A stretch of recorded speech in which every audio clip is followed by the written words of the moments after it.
শ্রীলঙ্কার বিপক্ষে দ্বিতীয় ওয়ানডে জিতে সিরিজে সমতায় ফেরালেও কিছু ভুল ছিল বাংলাদেশের। শেষ ম্যাচে ভুলগুলো শুধরে সিরিজ জয়ের লক্ষ্য মেহেদী হাসান মিরাজের। ম্যাচ জয়ের নায়ক তানভীর নিজের সাফল্যের জন্য সতীর্থ ও অধিনায়ককে ধন্যবাদ জানিয়েছেন। বাংলাদেশ ওয়ানডে ফরম্যাটেই সবচেয়ে ভালো দল বাকি দুই ফরম্যাটের তুলনায়। সাফল্য পরিসংখ্যানের কারণে এমনটা বলা হয়ে থাকে। তবে সেই ওয়ানডে জয়ের স্মৃতি যেন ভুলতে বসেছিল টাইগাররা। সবশেষ 7 ওডিআইতে কোনো জয় ছিল না বাংলাদেশের।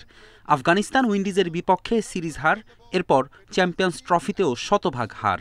লঙ্কানদের বিপক্ষে শুরুটা হয় তিক্ততার, অবশেষে এক পশলা বৃষ্টির মতো স্বস্তি নিয়ে এলো এই জয়।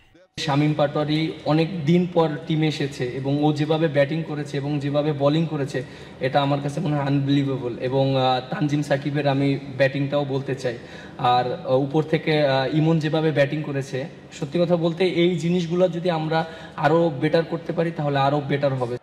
বাংলাদেশের জয়ের নায়ক স্পিনার তানভীর ওয়ানডে অভিষেকের পর দ্বিতীয় ম্যাচেই 5 উইকেট শিকারের কীর্তি গড়লেন।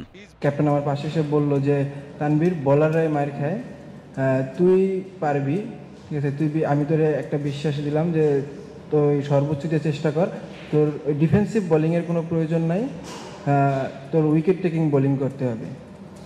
আর ক্যাপ্টেনের কথা মতো ইনশাল্লাহ ট্রাই করছি, আলহামদুলিল্লাহ ভালো কিছু হয়েছে। ক্যাচমিস, দ্রুত উইকেট হারানো সহ দ্বিতীয় ম্যাচেও বেশ কিছু ভুল ছিল বাংলাদেশের।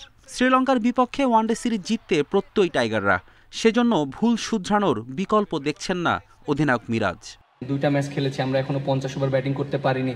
সো দুইটা রান আউট হয়ে গিয়েছে দুই ম্যাচেই। সো রান আউট সবসময় মোমেন্টাম চেঞ্জ করে দেয়। আজকেও দেখেন 40 ওভারের পর থেকে কিন্তু আমাদের 4-5টা উইকেট পড়ে গেছে। সো এই জায়গাগুলো আমাদের ইমপ্রুভ করতে হবে। মঙ্গলবার পাল্লেকেলেতে সিরিজ নির্ধারণী ওডিআইতে মুখোমুখি হবে শ্রীলঙ্কা ও বাংলাদেশ।